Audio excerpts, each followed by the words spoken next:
जय गजानन. आज आपण गजानन महाराजांची 52 म्हणणार आहोत. श्री गणेशाय नमः. जय जय सद्गुरु गजानन रक्षक तुझी भक्तना. भक्तना निर्गुण तू परमात्मा तू सगुण रूपात गजानन तू. सदेह तू परिविदेह तू देह असुनी देहातीत तू. माघवद्य सप्तमी दिनी शेगावात प्रगटोनी. पुष्ट्या पत्रावळी निमित्त विदेहत्व तव प्रगट. पंकटलालावरी तुझी कृपा झाली ती साची. गोसाव्याच्या नवसासाठी गांजा घेसी लावणी ओटी. तव पदतीर्थे वाचविला जानराव तो भक्त भला. जानिक रामा चिंचवणे नासवणी स्वरूपी आणणे. मुकीने चंदूचे कानवले खाऊनी कृतात्या केले.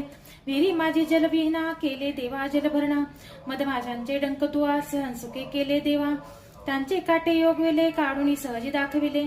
कुस्ती हरीशी खेळोनी शक्ती दर्शन घडवोनी. वेद म्हणून दाखविला चकित द्रविड ब्राह्मण झाला. जळत्या पर्यकावरती ब्रह्म